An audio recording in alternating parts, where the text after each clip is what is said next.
8h43. Il en fait son laboratoire pédagogique. Emmanuel Macron était à Marseille hier, épaulé fort discrètement par son nouveau ministre de l'Éducation, Pape Ndiaye. Il restait muet pratiquement toute la journée. Il a dû s'exprimer 30 secondes, pas plus.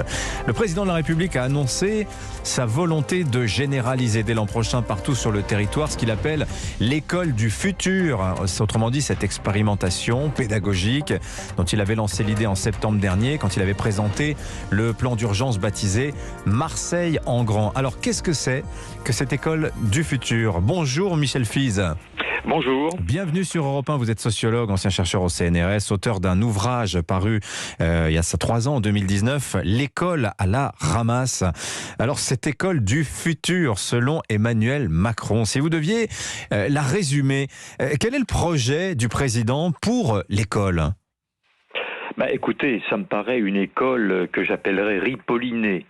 Donc on passe un petit coup de vernis et on améliore un peu l'organisation, ou en tout cas on la change, en donnant au chef d'établissement un peu plus de responsabilité par rapport au corps enseignant. Voilà, mais encore une fois, d'abord, la réforme de l'école ne peut pas être le fait d'un seul homme. Je crois qu'aujourd'hui, face à cette école, comme je l'ai nommée, en faillite, il faut la repenser.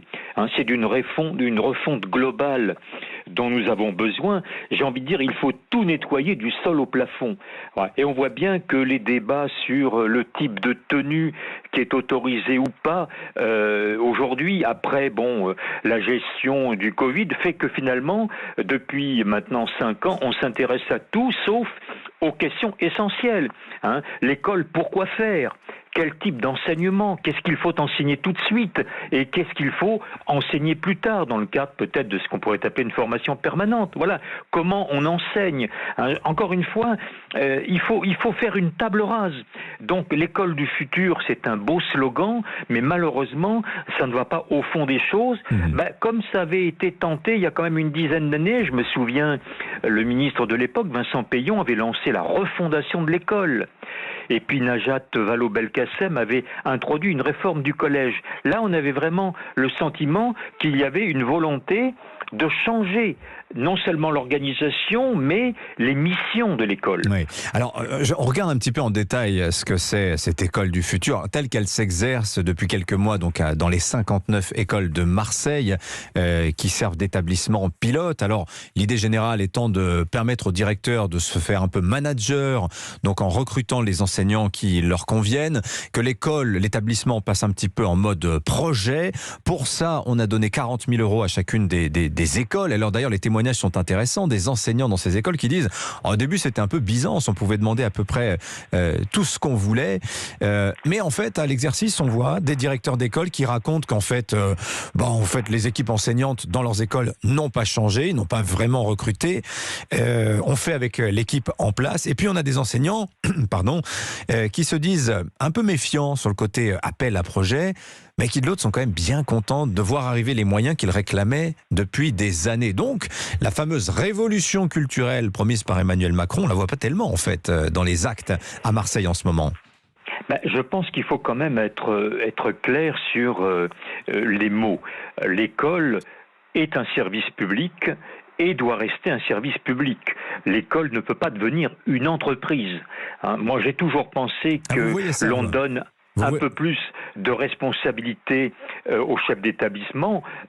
Certes, par exemple, de mieux coordonner, encore une fois, l'équipe éducative, de mieux donner un certain nombre d'impulsions. Voilà, mais sans en faire effectivement quelqu'un qui, comme dans le secteur privé, va recruter ses enseignants en fonction d'ailleurs d'on ne sait pas quels critères. Comment distinguer un bon enseignant d'un moins bon, voire d'un mauvais.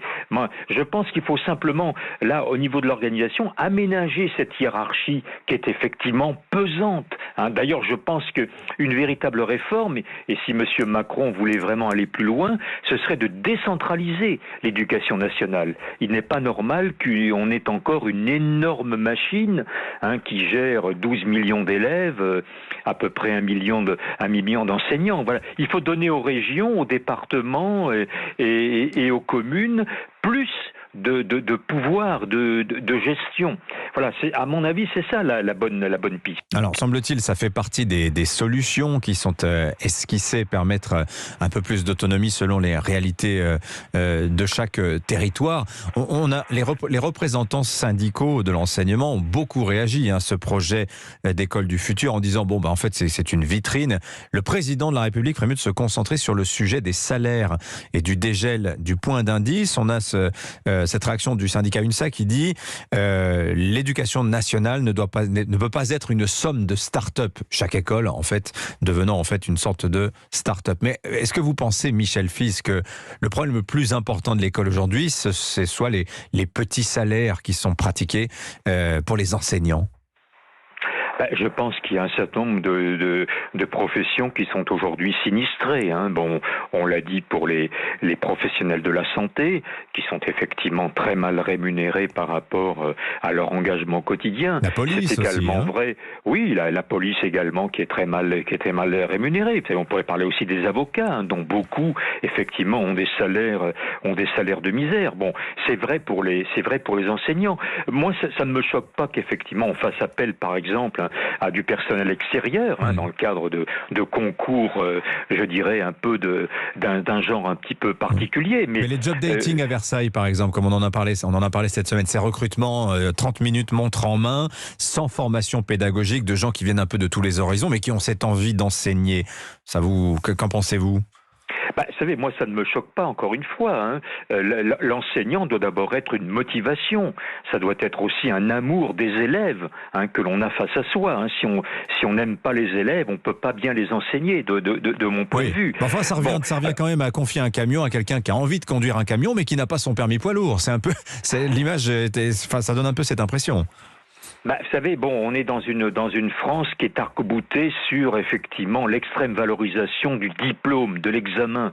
Mais fort heureusement, il y a des gens sans diplôme qui peuvent être extrêmement doués, compétents, et des gens diplômés qui peuvent être de sombres crétins, si vous me permettez l'expression. D'ailleurs, je pense que la formation des enseignants doit être aussi réévaluée, refondée par rapport aux attentes, notamment des élèves, et par rapport à ce dont la société a besoin. Et puis vous savez, la contractualisation de l'éducation nationale existe déjà. Aujourd'hui, on n'entre pas avec le statut de fonctionnaire dans l'éducation nationale. La plupart du temps, c'est des contrats qui peuvent être plus ou moins précaires. Oui, Michel Fize. Alors vous dites l'école, il faut la retaper du sol au plafond, tout doit changer, que ce soit dans le contenu des programmes, dans le profil des enseignants. Il y a aussi cette affaire des tenues islamiques, information révélée par nos confrères du journal L'Opinion, qui révèle que l'on voit de plus en plus dans les lycées, des jeunes filles portant des abayas, ces robes traditionnelles noires islamiques, des jeunes hommes portant des camis, la tunique musulmane. Ça aussi, c'est un sujet pour l'école. Alors, moi, je pense que là, il faut avancer sur une piste sur laquelle moi je n'étais pas très volontaire, mais vous savez, il y a quelques années, on avait décidé qu'il n'était pas permis de porter de casquette en classe, car un certain nombre d'élèves restaient avec leur casquette vissée sur la tête. Il suffirait de dire déjà, pas de couvre-chef dans une salle de classe. Ouais. Quand on est, nous, dans des réunions de travail, la plupart d'entre nous ne portent pas, effectivement, quelque chose sur la tête. Mais j'ai envie de vous répondre, Michel Fize, subterfuge. On est obligé de passer par un subterfuge pour interdire des tenues religieuses, comme à la piscine. Pour interdire le burkini, il faut dire « Ah bah oui, mais sur le plan de l'hygiène, vous comprenez, c'est pas très bon ». C'est un subterfuge. On n'aborde pas de front la question qui est est-ce que des vêtements religieux ont leur place aujourd'hui dans des établissements publics, dans des établissements scolaires ? Alors d'abord, il faut prouver que ce sont des vêtements religieux, ce sont des vêtements culturels, sans doute. Le tamis, l'abaya, c'est pas un vêtement religieux, vous considérez ? Ce n'est pas nécessairement un vêtement religieux. D'abord, tous les musulmans ne portent pas. Beaucoup d'observateurs ont dit que c'était une pratique salafiste et pas une pratique musulmane globale. Voilà, vous le dites vous-même. C'est un signe extérieur de salafisme, pardonnez-moi. C'est un signe extérieur déjà de distinction. Voilà, c'est quand même une affirmation effectivement au monde musulman. Voilà, qui n'a pas nécessairement une connotation islamiste radicale. Vous voyez, je pense qu'il ne faut pas non plus exagérer. Alors, moi, je pense qu'il faut repartir de choses très très simples. Bon, est-ce que l'école est un lieu différent ? Est-ce que c'est un sanctuaire ? Sans doute l'est-il encore un petit peu. Voilà. Donc je reviens à cette idée que peut-être il faudrait revoir la possibilité d'avoir une tenue scolaire uniforme. Alors pas au sens militaire du terme, quelque chose un peu comme on voit en Outre-mer où on porte des t-shirts. Voilà. Et le problème est réglé. Voilà. Vous entrez à l'école, eh bien vous avez le même vêtement. Le même vêtement qui montre votre appartenance à l'école. Et ensuite, à l'extérieur, vous êtes juif, musulman, catholique, voilà. Donc, pour moi, ça donne peut-être du crédit à cette formule que je n'aimais pas de cet uniforme scolaire, mais je pense que ça résoudrait sans doute une partie de la question. Alors, il y a aussi, on profite de l'actualité, Michel Fize avec Parcoursup hier soir, premier résultat, première réponse pour les élèves de terminale à leurs vœux. Les réponses des formations, ça s'étale quand même jusqu'au 15 juillet. C'est une séquence un peu compliquée, un mois un peu difficile où l'on reçoit des propositions par mail, par SMS au fil des jours, à mesure que s'approche aussi l'épreuve du bac, qui s'est quand même considérablement vidé de sa substance depuis la réforme de 2019.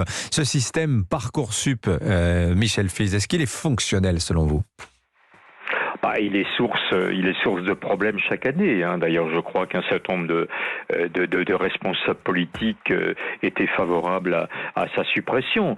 Bon, ça paraît un peu surréaliste qu'on soit obligé effectivement de faire ces multiples choix pour s'inscrire quelque part. Bon, moi, je viens d'une époque où on s'inscrivait. Vous avez 3 choix au bas d'un document qu'on envoyait à l'administration et puis on en avait un. Voilà, c'était d'une simplicité biblique. Oui, tout à fait. Je pense que c'est une procédure extraordinairement complexe pour un profit qui est relativement limité. Donc je pense qu'effectivement l'éducation nationale pourrait probablement vivre sans ce machin-là qui empoisonne avec le bac, soit dit en passant, parce que je pense que le baccalauréat, je crois que si Philippe Val était à nos côtés, il comprendrait ce que je veux dire en parlant d'examen scélérat. Voilà, je pense que c'est un examen, le bac, qui coûte très cher et qui est d'un faible rendement social. Ça rapporte quoi le bac ? Pas grand-chose. Ça vous donne une clé pour entrer à l'université. Donc je pense que M. Blanquer aurait été avisé d'aller beaucoup plus loin dans sa réforme. Le contrôle continu... La suppression du bac, il aurait fallu bien sûr. supprimer bien sûr. Oui. C'est comme la monarchie britannique, ça fait partie des choses intouchables, ça. Mais bien sûr, mais ça fait partie des tabous, effectivement, qu'il faut absolument maintenant mettre de côté.